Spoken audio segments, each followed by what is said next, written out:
Shalom saudara, apa kabar? Saya percaya kita selalu diberkati. Penyertaan Tuhan selalu menyertai saudara dan saya. Tidak pandang waktu, setiap saat kita yang mengandalkan Tuhan pasti diberkati. Siap diberkati? Tuliskan kepala kita berdoa. Terima kasih Bapak, kami siapkan hati kami untuk kembali kami dilawat, untuk kami diajar, berbicara kepada kami melalui hamba-Mu Tuhan, melalui firman-Mu, menuntun setiap langkah kami, menguatkan yang lemah, membebaskan yang terikat. Nama Tuhan dimuliakan. Dalam nama Yesus kami siapkan hati kami. Semua yang siap diberkati sama-sama katakan amin. Buka bersama dengan saya firman-Nya dari Mazmur 119. Ya, Mazmur yang paling populer. Mazmur 119 ayat 57 sampai dengan 60. Mazmur 119 ayat 57 sampai dengan 60. Demikian firman Tuhan. Saudara sudah sampai di sana? Amin. 57. Bagianku ialah Tuhan, aku telah berjanji untuk berpegang pada firman-firman-Mu. Amin. Aku memohon belas kasihan-Mu dengan segenap hati. Kasihanilah aku sesuai dengan janji-Mu. Aku memikirkan jalan-jalan hidupku dan melangkahkan kakiku menuju peringatan-peringatanmu. Aku bersegera dan tidak berlambat-lambat untuk berpegang pada perintah-perintah-Mu. Haleluya. Saudara yang luar biasa. Ini adalah Mazmur daripada Daud. Kalau saudara baca ini ayat, kira-kira Daud sedang dalam keadaan seperti apa? Ya, Daud dalam keadaan seperti apa? Senang, atau susah? Ya, dia dalam keadaan susah, dia punya masalah. Ini yang luar biasa. Tapi dalam masalah seperti ini, kita bisa belajar kepada Daud. Kenapa sampai Tuhan begitu suka kepada Daud? Kenapa Tuhan suka kepada Daud? Lebih daripada kepada Saul. Apa sih yang membuat Daud itu spesial di hadapan Tuhan? Apakah Daud orang yang tidak pernah berdosa? Dia berzina, dia membunuh untuk kepentingan diri sendiri. Saudara, apakah Daud itu orang yang gagah, orang yang luar biasa? Saudara, yang luar biasa dari Daud adalah hatinya yang lembut dan luar biasa. Itu yang terjadi. Bukan karena dia hebat, bukan karena dia luar biasa. Bahkan firman Tuhan sampai Tuhan berfirman saat Saul ditolak. 1 Samuel 13 ayat 14. Tetapi sekarang kerajaanmu tidak akan tetap. Tuhan telah memilih seorang yang berkenan di hatinya, dan Tuhan telah menunjuk dia menjadi raja atas umatnya, karena engkau tidak mengikuti apa yang diperintahkan Tuhan kepadamu. Saudara, Tuhan telah memilih seorang yang berkenan di hatinya. The man after my own heart. Orang yang berkenan di hati daripada Tuhan. Itu adalah si Daud. Sampai Tuhan bisa berkata begitu. Sampai-sampainya Yesus anak Daud. Maunya kok bisa, kenapa enggak yang lain, tetapi kenapa Daud? Hari ini kita semua sama-sama mau belajar. Judul khotbah saya pada kesempatan hari ini adalah mental seorang pemenang. Apa saudara? Mental seorang pemenang, mental seorang raja, mental seorang pemimpin, mental seorang yang berkuasa. Saudara mau diberkati? Miliki mental seorang pemenang. Amin. Ya, mental pemenang bukan berarti tidak pernah kalah. Mental pemenang bukan berarti tidak pernah gagal. Mental pemenang bukan berarti orang yang selalu super. Saudara, mental pemenang adalah mereka yang pernah gagal, mereka yang pernah jatuh, mereka yang pernah punya masalah. Mereka bangkit dan mereka maju dan mereka jadi pemenang. Saya berdoa, siapapun kita di tempat ini, dimanapun saudara berada, kita belajar sama-sama. Milikilah mental pemenang. Saudara jangan putus asa. Ingat, mental pemenang bukan berarti dia tidak pernah kalah, bukan berarti dia tidak pernah gagal, bukan berarti dia tidak pernah salah. Tapi yang luar biasa, karena mental pemenang, dia bisa keluar sebagai pemenang. Amin. Bagaimana caranya? Ciri-cirinya sebagai orang memiliki mental pemenang. Kita lihat ayat ke-57. Ayat ke-57. Kita lihat, kita kembali kepada firman Tuhan di dalam Mazmur 119. Mazmur 119 ayat 57. Bagianku ialah Tuhan, aku telah berjanji untuk berpegang pada firman-firman-Mu. Lihat, ini yang ada dan ini yang dilakukan oleh Daud yang memiliki mental pemenang. Yang pertama adalah saat persoalan masalah datang, dia mendekat kepada Tuhan. Bagianku adalah Tuhan, dan dia berpegang pada janji-janji Tuhan. Itu yang dia pegang dan itu yang dia lakukan. Berapa banyak orang begitu punya masalah, begitu punya problem, mereka tidak datang kepada Tuhan, ataupun mereka datang kepada Tuhan tapi mereka tidak berpegang kepada janji Tuhan. Saudara, apakah saudara memiliki mental pemenang? Saudara punya problem, supaya saudara punya masalah, saudara datang kepada Tuhan. Ya, apakah saudara memegang janji Tuhan? Apakah saudara berpatokan, berjalan bersarkan pada janji Tuhan? Kita tidak peduli hari ini, besok, atau lusa jawaban daripada doa.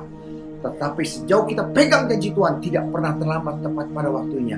Berkat itu akan menyertai saudara. Amin. Kesembuhan itu akan menyertai saudara. Amin. Kelepasan itu akan menyertai saudara dan saya. Yes. Itulah janji Tuhan. Itulah janji firman Tuhan untuk saudara dan saya. Barang siapa berseru kepadaku, tidak pernah akan aku kecewakan, tidak akan pernah aku permalukan. Karena janji Tuhan berkata apa? Sekali-kali aku tidak akan membiarkan engkau. Sekali-kali aku tidak akan membiarkan, dan sekali-kali aku tidak akan meninggalkan engkau. Karena kita saudara berharga di hadapan Tuhan. Katakan amin. Ya, saudara, datang kepada Tuhan. Daud punya masalah, dia datang kepada Tuhan.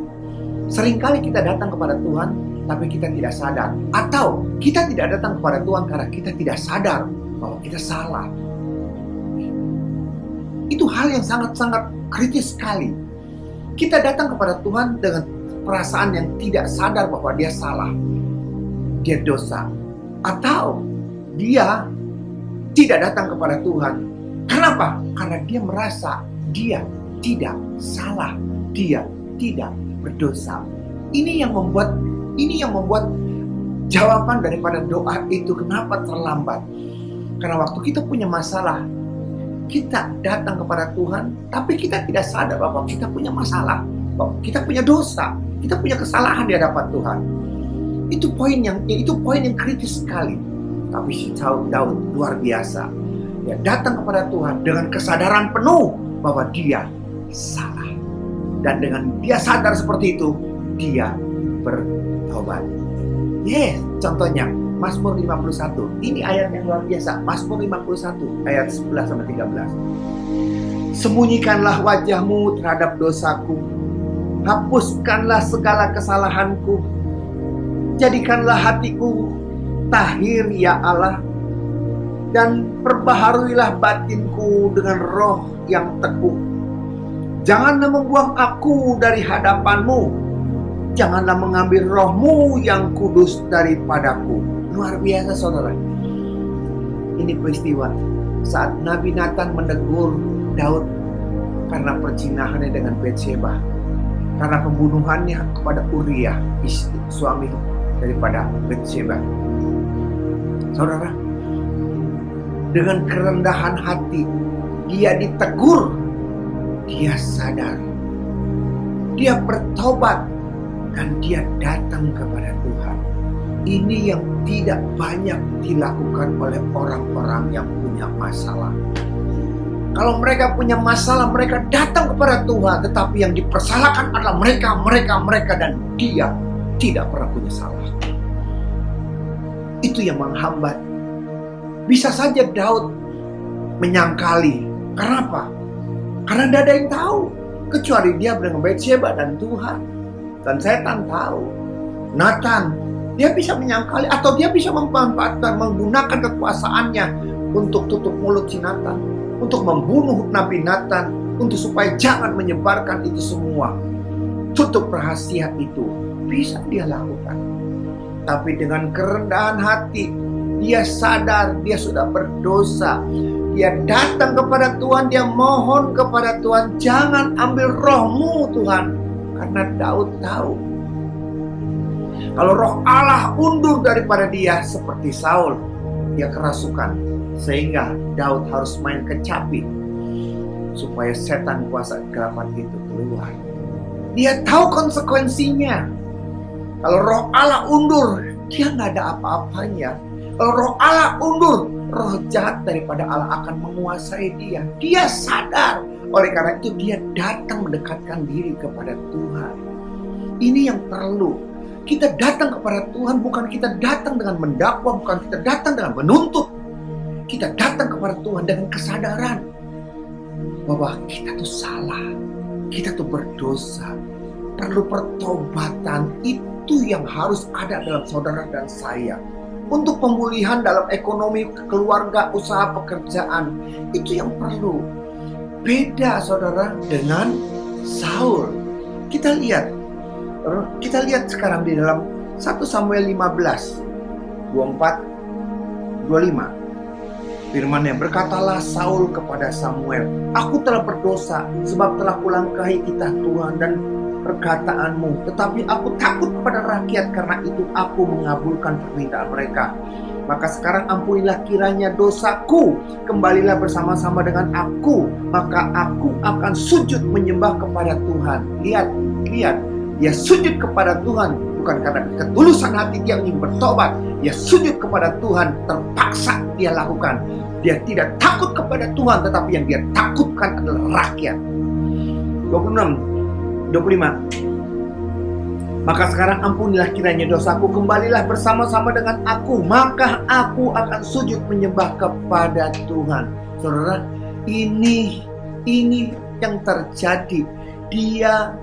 Saul, cerita ini kita tahu semuanya. Tuhan berkata, tumpas semua, tua, muda, laki, perempuan, binatang, semua tumpas, bayi semuanya. Tapi dia tidak melakukan seperti apa yang dia diperintahkan. Dia tidak melakukan seperti apa yang diperintahkan. Saudara, itu yang terjadi. Dari sini saja sudah kelihatan argumentasinya dia. Saat ditegur,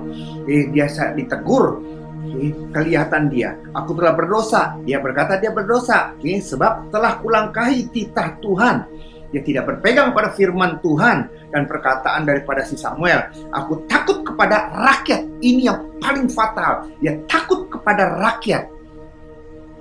Dia berpikir kemenangan itu adalah kemenangan akibat daripada rakyat yang berperang. Dia tidak tahu kemenangan itu datangnya daripada Tuhan. Mereka cuma alat untuk meraih kemenangan yang sudah Tuhan berikan. Kenapa bisa seperti itu? Itulah yang terjadi. Berapa banyak mereka tidak sadar mereka tuh salah di mana. Tidak sadar bahwa mereka tuh berdosa. Maka sekarang ampunilah kiranya dosaku, kembalilah bersama-sama dengan aku. Maka aku akan mensujud menyembah kepada Tuhan. Saudara, Tuhan tidak pernah akan menerima sujud atau sembah daripada saudara. Karena apa? Karena di saat sini, aku telah berdosa, ampunilah kiranya dosaku, kembali bersama dengan aku. Dia tidak sadar dosanya itu di mana. Dia berpikir dosanya adalah satu, mungkin perintah daripada Tuhan dia melanggar. Tapi dosanya satu lagi yang dia tidak tahu bahwa dia takut kepada rakyat. Itu dosa yang paling besar. Dia tidak takut kepada Tuhan, perintah-perintahnya. Percuma perintah-perintahnya kau jalani daripada firman Tuhan. Perintah daripada Tuhan kau jalani. Percuma kau jalani itu, tapi takut akan Tuhan tidak ada menyertai kau. Percuma. Itu dosanya. Dia tidak sadar. Dia bilang, ampuni, aku ampuni. Mulut bisa berbicara untuk ampuni. Bisa dia berbicara. Tapi apa yang diampuni kalau dia tidak sadar bahwa dia salah dan tidak tahu salahnya di mana? Percuma.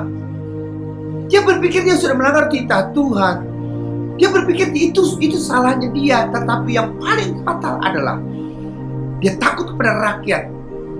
Akibat dia takut kepada rakyat, dia melanggar firman Tuhan. Dia melanggar perintah Tuhan.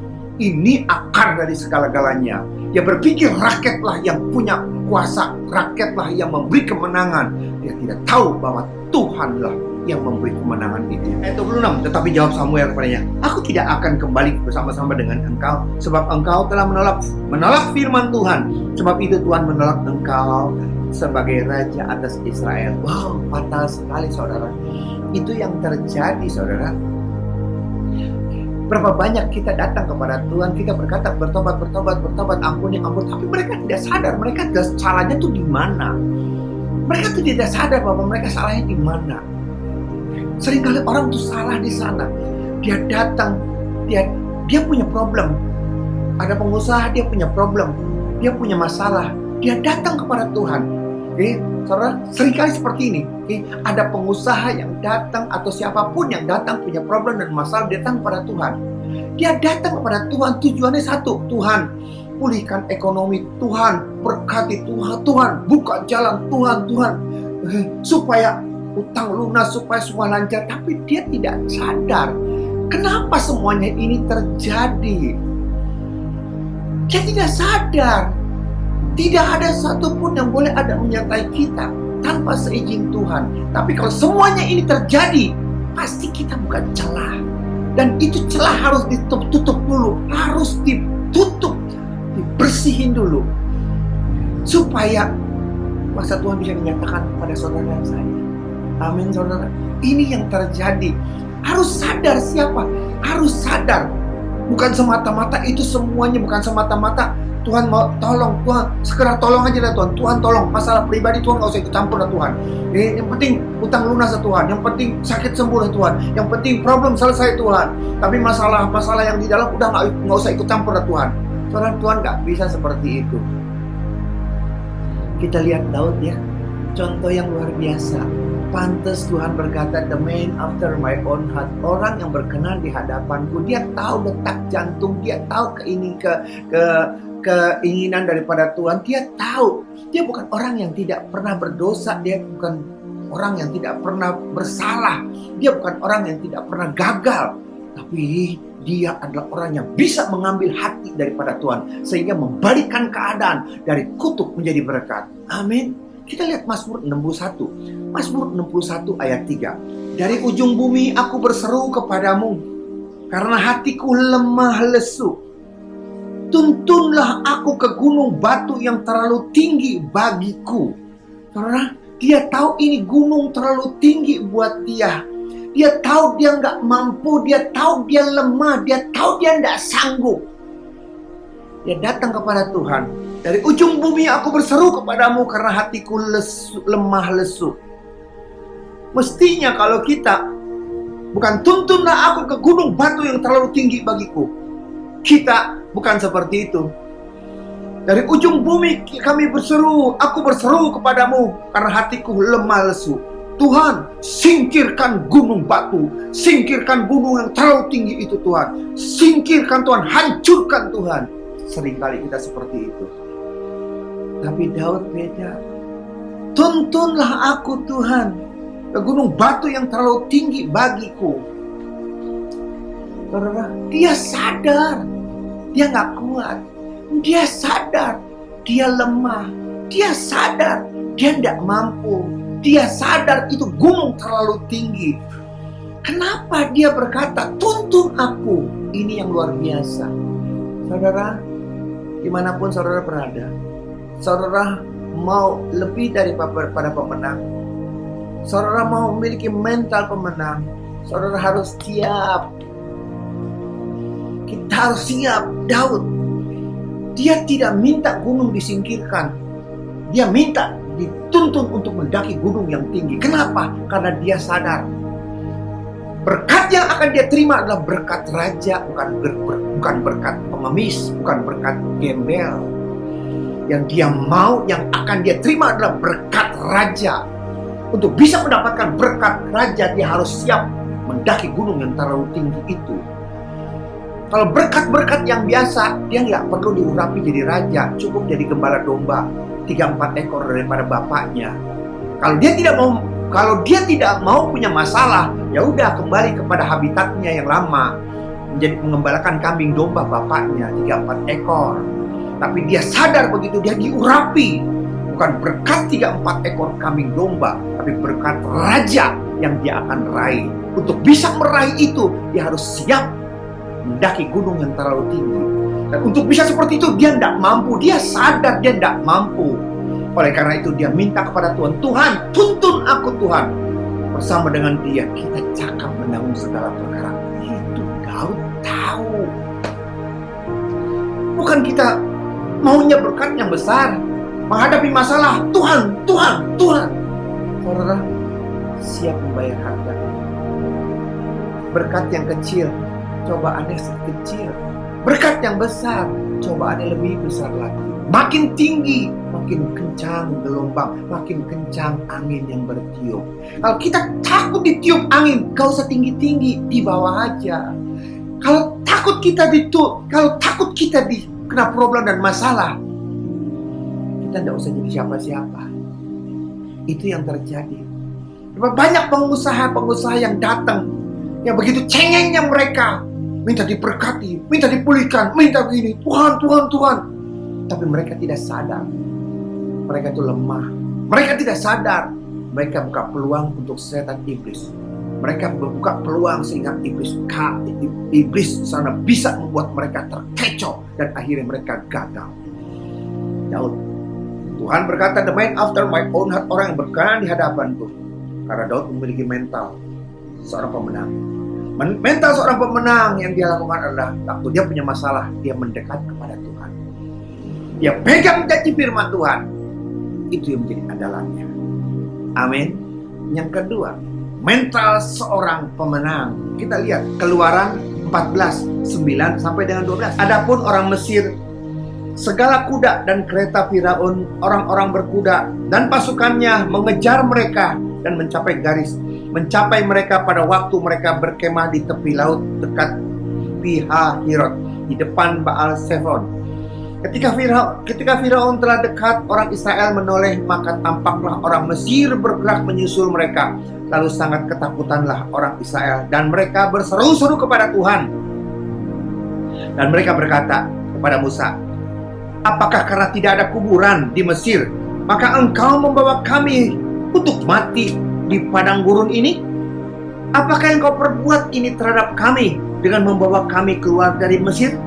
Bukankah ini telah kami katakan padamu di Mesir, janganlah mengganggu kami dan biarlah kami bekerja pada orang Mesir, sebab lebih baik bagi kami untuk bekerja pada orang Mesir daripada mati di padang gurun ini. Saudara, lihat, maunya kaya, maunya berhasil, tapi cengeng, manja, kolokan, takut menghadapi masalah.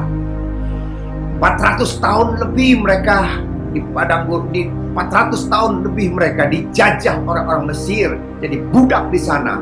Hari ini Tuhan akan memberikan, saat ini Tuhan memberikan tanah pribadi atas nama mereka sendiri, hak milik. Tidak lagi ngekos, tidak lagi ngontrak, tapi punya tanah sendiri. Mereka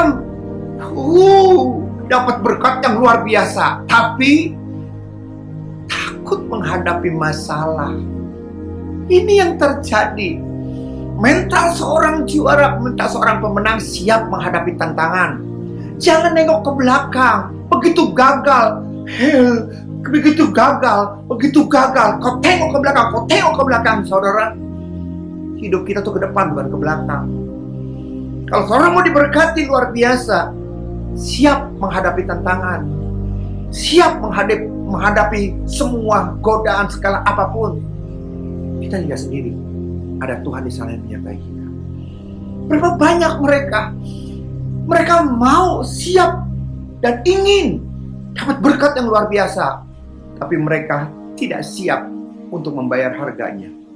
Padahal Tuhan ada di sana. Ada persoalan masalah, nengok ke belakang. Ada persoalan masalah, nengok ke belakang. Saudara, maju ke depan. Seperti Daud, tuntun aku Tuhan. Harusnya mereka tahu, tempat yang begitu penuh dengan susu dan madu, tempat yang begitu indah, menjadi milik mereka. Tantangan-tantangan seperti ini mereka siap hadapi. Kenapa? Inilah bayarannya. Tapi mereka tidak jalan sendiri, mereka bersama dengan Tuhan. Harusnya ada seperti itu. Harusnya berdoa seperti Daud berkata, tuntun Tuhan ke gunung yang terlalu tinggi. Orang-orang raksasa itu, tuntun Tuhan. Bersama dengan dia, kita cakap. Oleh karena itu saudara, siapapun kita di tempat ini, kita adalah umat pemenang, amin. Kita umat pemenang, amin. Lebih daripada pemenang, amin. Tapi miliki mental pemenang. Jangan mau berkatnya aja, begitu ada cobaan, begitu hambatan sedikit aja kita sudah takut, kita sudah nangis, kita sudah berseru, kita berkata, Tuhan, Tuhan, kenapa Tuhan? Saudara, siap. Engkau tidak jalan sendiri kok. COVID-19 hari ini, seberapa besar? Jangan kau berkata, aku hadapi itu sendiri. Tidak, Tuhan beserta dengan saudara. Dia ikut mengambil bagian, dia ikut menderita bersama dengan kita, dia ikut ada bersama-sama dengan mengalami penderitaan kita. Dan dia juga yang akan berikan jalan keluar buat kita. Engkau umat pemenang, jangan cengeng. Katakan, COVID-19, nothing. Tuhan kita luar biasa. Amin. Turunkan kepala kita berdoa. Terima kasih Bapak.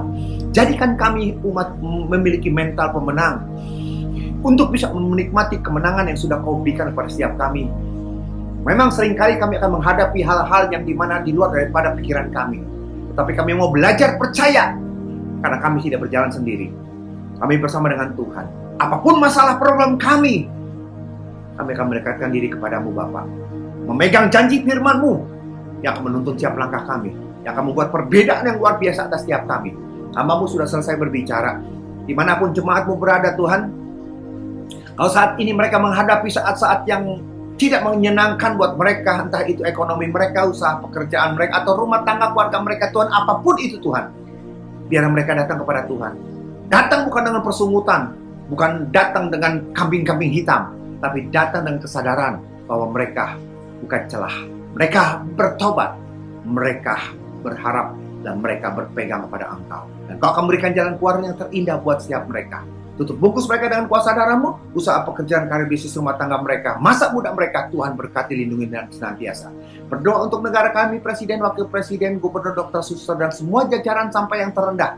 Tutup bungkus mereka juga dengan kuasa darah Bapak. Lindungi negara kami dengan sebagai negara kesatuan Republik Indonesia. Pulihkan ekonomi dan nama Tuhan dimuliakan. Terima kasih Bapak untuk firman-Mu luar biasa. Dalam nama Yesus, setiap kita yang sudah diberkati, sama-sama katakan, amin. Demikian firman Tuhan, saudara. Sampai jumpa pada sesi yang akan datang. Tuhan Yesus memberkati kita. Shalom.